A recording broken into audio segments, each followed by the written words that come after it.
Welcome to What to Watch Wednesdays, hosted by someone's favorite film buff, Nathan. I love movies and I want to share that with you.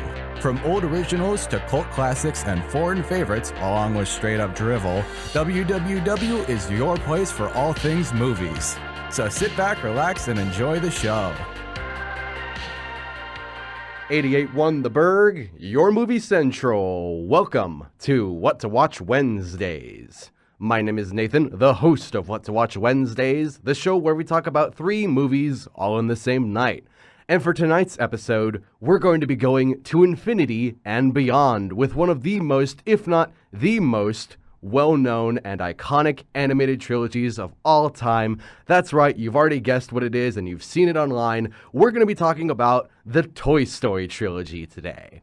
Welcome back. Hope everybody had a happy holidays and had a happy new year. We're back into 2026 and I'm very excited to get back into What to Watch Wednesdays. So without further ado, let's go over the watch list. The first movie will be Toy Story from 1995, followed up by Toy Story 2 from 1999, and ending out the night with Toy Story 3 from 2010. I want to apologize in advance. I sound like I've got a bit of a cold, and it's because I had a cold last week and I'm recovering from it still. So my voice sounds a little congested, but I'm still very excited to be here on What to Watch Wednesdays yet again. And I also want to clarify one point before we go to break. You may notice that I said that we're talking about the Toy Story trilogy. There are, in fact, more than 3 Toy Story movies. So just to get it out of the way, so I don't ever have to mention it for the rest of the night, what is my opinion on Toy Story 4?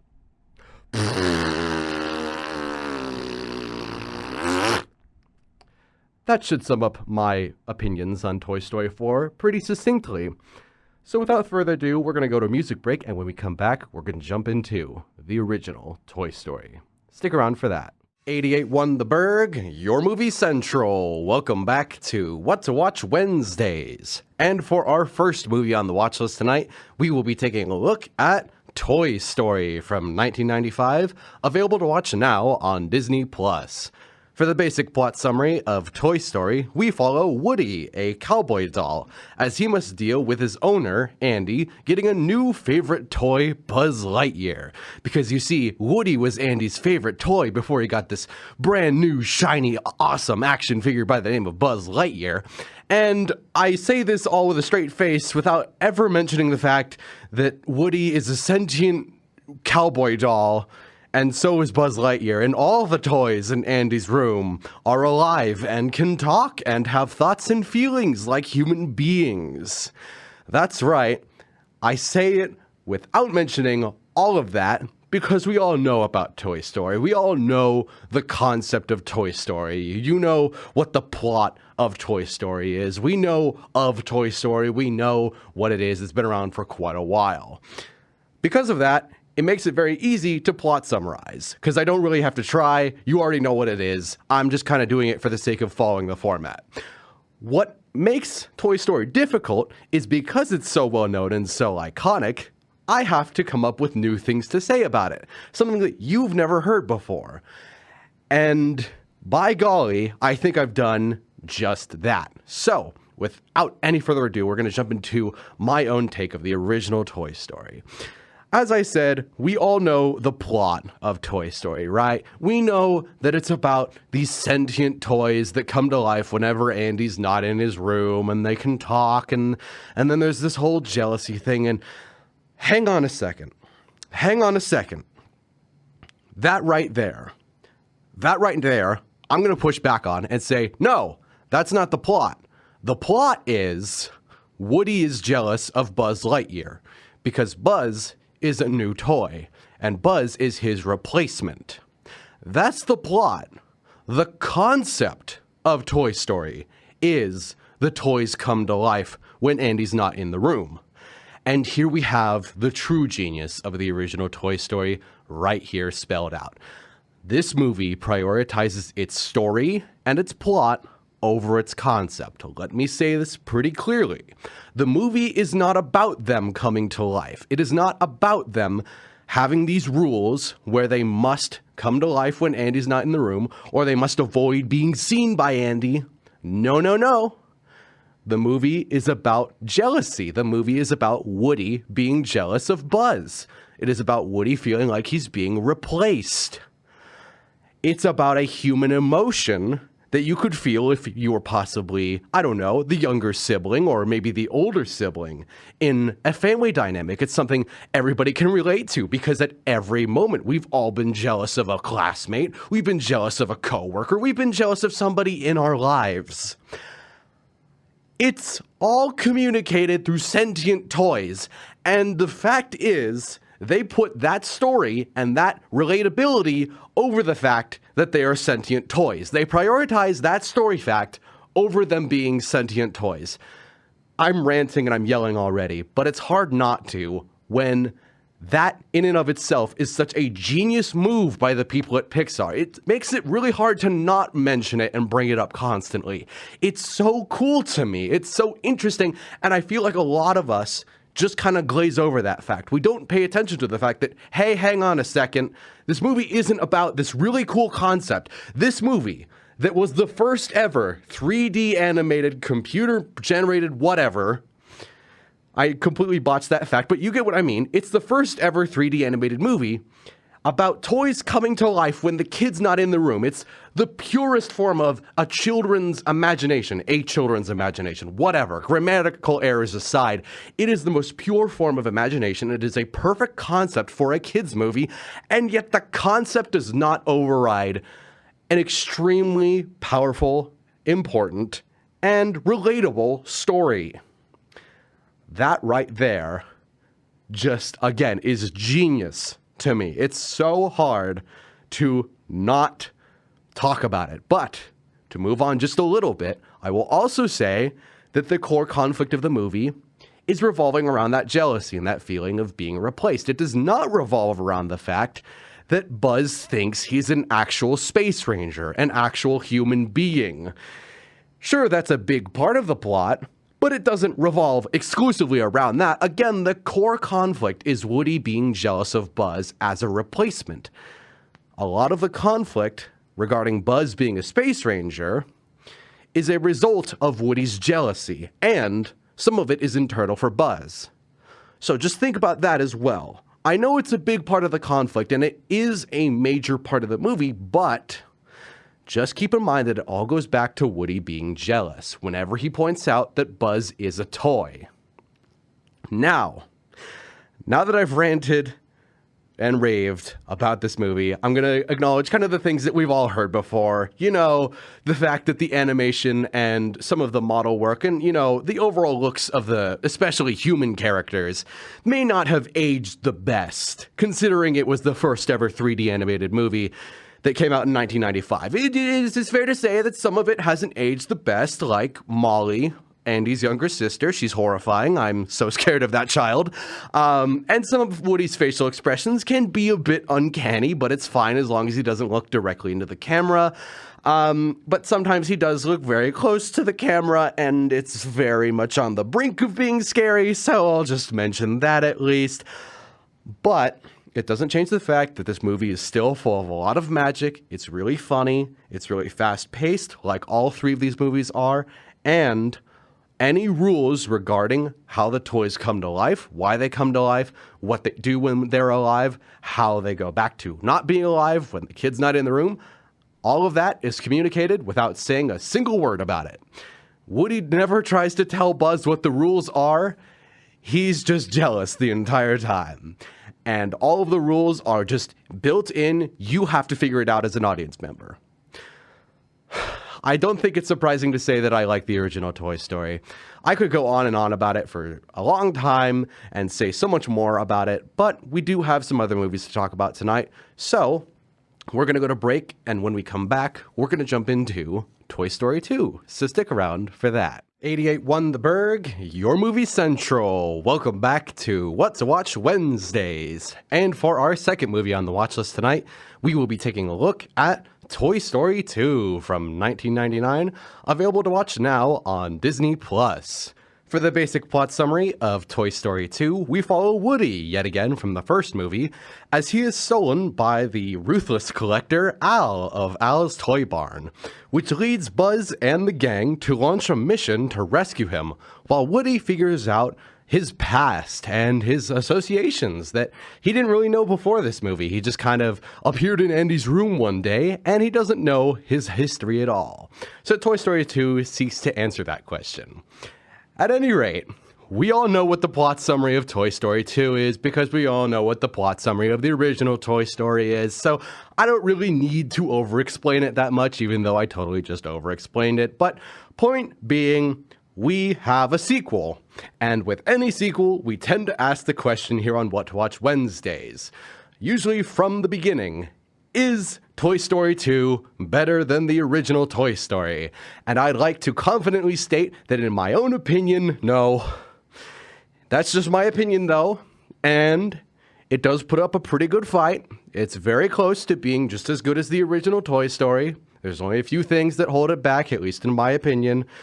Does that mean it's still worth watching? Absolutely. Is it a good movie? Oh, yes, definitely, especially in my own opinion.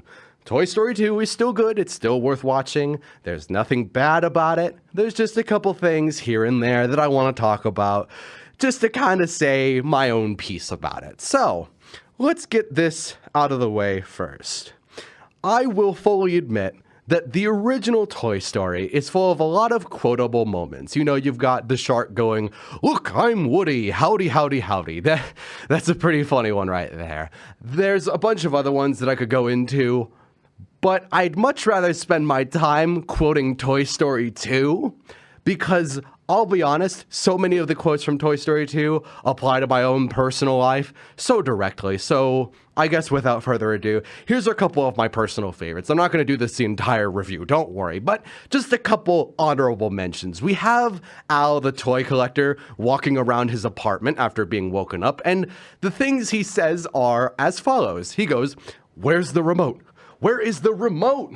I can never find this thing. I always put it in the same place, and I never find it." Oh, here it is. That is me every single time I go looking for my car keys.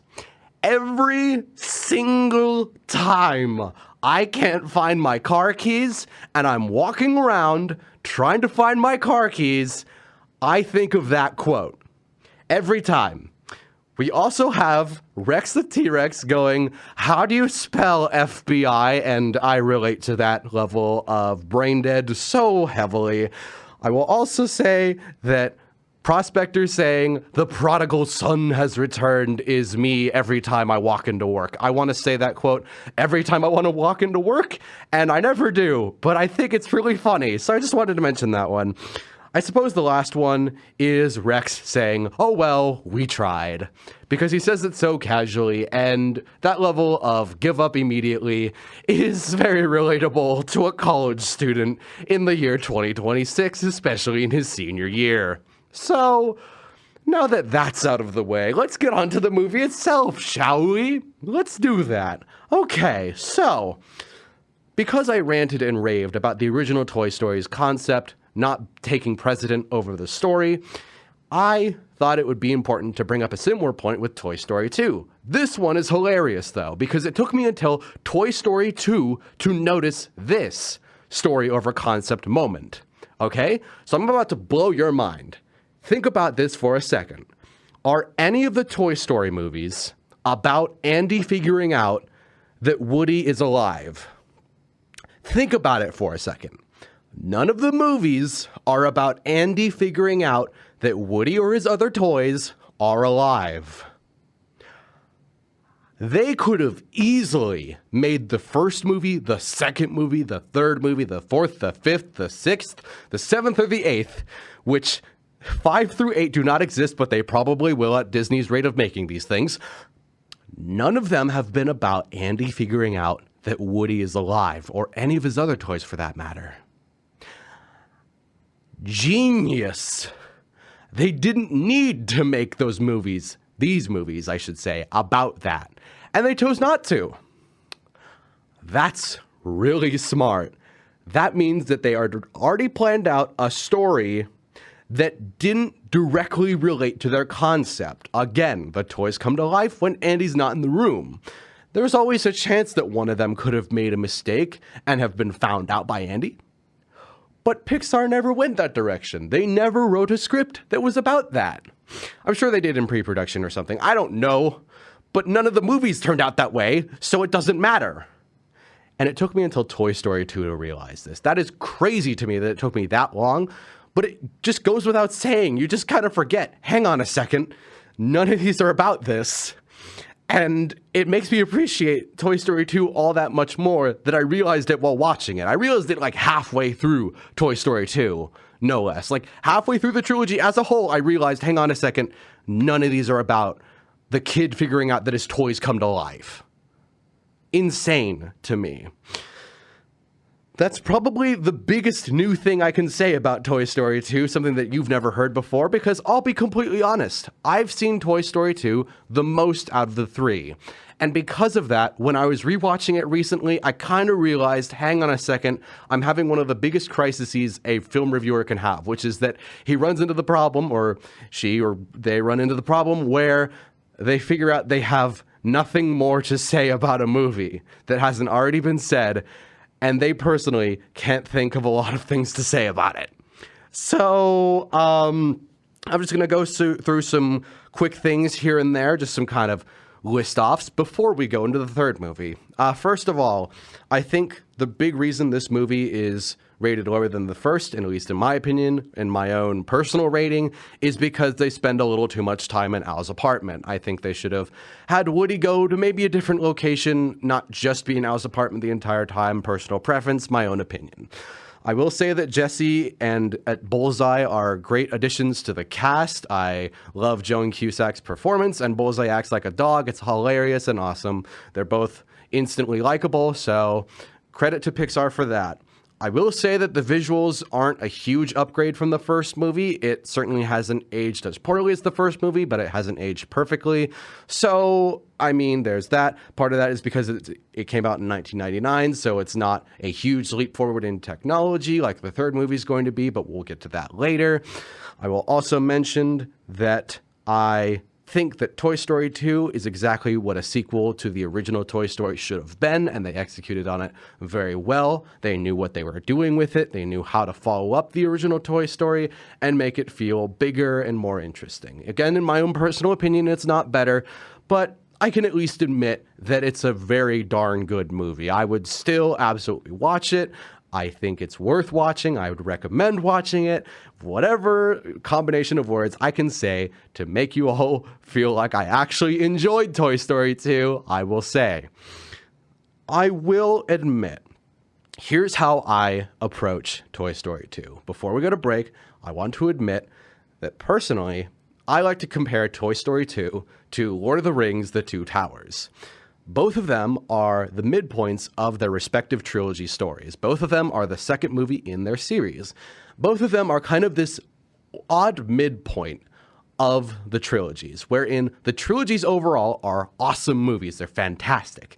So the second movie ends up feeling like the quote-unquote worst one because it's kind of in the middle of an amazing and influential and blow out of the water first movie and a extremely satisfying and influential and hugely impressive third movie. So by comparison, the middle child feels kind of like the quote-unquote worst one, and you could quote-unquote skip it, but you shouldn't actually skip it, and it's still worth watching, and it's still good. And the best thing that both of them do is they set up their third movies really, really well. Both Two Towers, Lord of the Rings, and Toy Story 2 do that in spades. And we'll see how all that setup for Toy Story 2 pays off in Toy Story 3. So stick around after the break for that. 88.1 The Burg, your movie central. Welcome back to What to Watch Wednesdays. And for our third and final movie on the watch list tonight, we will be taking a look at Toy Story 3 from 2010, available to watch now on Disney+. Whew, need to take a breath. I say, like I'm trying to say, I need to take a break or need to take a breath. So naturally, I say I need to take a breath. Anyways, For the basic plot summary of Toy Story 3, we follow Woody, Buzz, Jesse, and the rest of the gang as they must confront the fact that Andy, their owner, has grown all the way up and is moving away to college very soon. Again, we all know the plot summary of Toy Story 3 at this point. You know what it's about. It's about Andy moving out to college and not wanting to take his toys with him, and the toys needing to understand that their kid is not going to play with them anymore. Oh, it's very sad. Yeah, Toy Story 3 is kind of sad, but we'll get to that later. So, let's confront this right off the bat. How do I feel about Toy Story 3? I'll be fully honest, it's my favorite of the three. I like the original Toy Story. I like Toy Story 2. I really like the first Toy Story, as a matter of fact, and I quite like Toy Story 2. But I love Toy Story 3. And this is something the adult version of me would say over the child version of me. I don't think my younger self would believe me if I told him that Toy Story 3 was his favorite of the three. He'd be like, "Why would you ever say that?" I was trying to do a younger voice by pinching my nose, and it didn't exactly work. So we're just going to move on from that joke right there and just confront the fact that this is one of those movies, kind of like the Lego movie, wherein I appreciate it more as an adult than I ever did as a kid. Because of what it represents, because of how it impacts my life today, because of how interesting and different it is from the other two movies in this series. I almost said there's three, which there are three, but the other two of this trilogy. At any rate, let's get into why specifically Toy Story 3 is my favorite. I've kind of already touched on it, but let's confront something that I just need to gush about. Toy Story 3 is so darn gorgeous. It is visually beautiful. Compared to Toy Story 2, Toy Story 3 is a feast for the eyes. I can't even find the words to describe how visually beautiful it is. It's a huge upgrade, and by far, it has aged the best out of the three. From coming from 2010, it has aged the best. It is stylized. It looks great. It just... watching it in 2026, when it came out 16 years ago, which is over half of my own lifespan, still knowing that and watching the movie today, it still looks so good. I could go on and on about it. I could talk about individual textures. I could talk about individual scenes where I love the lighting and the composition and the way the toys themselves look. I could talk about it for a while.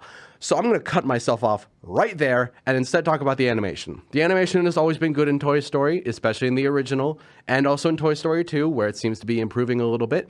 In this movie, it just goes hog wild. They really tried to make it look amazing, and I'll say this, the effort paid off. Forefront, all the way, to the ends of the earth, it paid off. It looks really good. I love the expressions of the characters. I love the way they move. I love the way they physically exist in the space, the way they interact with each other. It just all works really well. Now then, now that we've gotten the technical stuff out of the way, let's talk about the voice acting. I can't believe I haven't mentioned the voice acting for the first two movies, but I'm mentioning it in 3.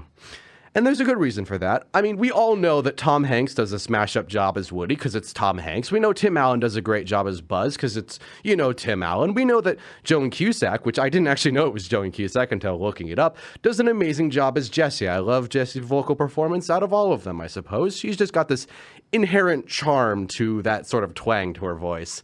And Joan Cusack doing it just lines up for me really well. But of course, it's Tom Hanks and Tim Allen and Joan Cusack, and who on earth could be my favorite character out of the voice cast? It definitely has to be Rex, voiced by Wallace Shawn. The inconceivable guy from Princess Bride. I love Rex as a character, but I like Wallace Shawn so much more than just Rex the character. It just lines up really well once again. I love Rex so very much. However, all of them pale in comparison to what I think is the funniest and best casting choice in the series. Okay, so in Toy Story 3, we have Ken, as in Barbie's boyfriend, Ken, the Ken doll. And who did they get to voice Ken in Toy Story 3? Why, that's right, they got Michael Keaton, the guy who played Batman in the 80s and 90s. They got Michael Keaton to voice Ken. And you know what? He does a fantastic job. He's hilarious. I love Michael Keaton as Ken. It's probably my favorite casting choice of all time when it comes to voice acting in animation. I didn't know it was Michael Keaton until I looked into it. And when I found out about it, I laughed really, really hard the first time I saw that, and I continue to laugh really, really hard at that. It's so funny because he does such a good job. I didn't expect Batman to be a bang-up vocal performer voicing Ken. Just think about that for 2 more seconds and you're going to realize why it's driving me into hysterics. So, we're going to move on to some of the other small things about Toy Story 3 that I think make it the best. First of all, we have the best villain of the series. I love Lotso as a villain. I think his motivations are interesting. And he has by far the best arc, which is, I mean, I won't talk about spoilers too much, but his arc is the best, and his concept as a villain works really well. I will also say that Andy, for being the guy who's going off to college and being their owner for both the first and the second movie and the third movie, he is given an actual character in Toy Story 3. It's not a lot, but it's an actual character, compared to the second movie where he barely shows up. In the third movie, he's given an actual character dynamic with his toys, with his family, and he seems like an actual person. He's maturing. That's important when he's going off to college, to start making him seem like an actual person. And visually, I mean, he looks great compared to the original designs of Andy from the first and second movies, so there's that for sure. We also have an arc for Woody. Now, Woody has been a sort of sticky situation for me because in the first movie, he's not exactly the most likable character. In the second movie, he seems to be growing a little bit as a character and as a person. By the time the third movie rolls around, I found every single action Woody did to be justified and understandable all the way through. I did not ever once doubt or go against what Woody was saying. And all the conflict made total sense. It wasn't out of petty reasons. It wasn't out of maybe unreasonable reasons, or it felt unrealistic to the character. The character felt like it had reached a height of his arc, and it came just in time for the third movie. Again, we shall not mention what comes after Toy Story 3 in regards to Woody's arc. We're not going to touch that. So, the last 2 things I need to say about Toy Story 3 before we end out tonight's episode of What to Watch Wednesdays are very important. The first is that this movie has not lost its impact on me. I have not watched this movie since I moved to college. And now that I've watched it during my senior year, I can confidently say it has not lost any impact regarding moving to college. It has only increased its impact value. And I will also mention that in regards to Randy Newman's musical score, I have always loved Randy Newman's musical score. You know, he did You Got a Friend in Me. He's iconic. He's made some great music for these movies. But near the end of this movie, he does a musical track for a specific scene, for a big climax that I'm sure many of us are familiar with. We all are aware of how this movie ends. And I don't mean the happy-go-lucky part of it. I mean the very sad part of it that I hinted at before. I mean the very intense moment. I mean the very bright moment. And because I can't spoil it, I will not say directly what it is. But I will say this.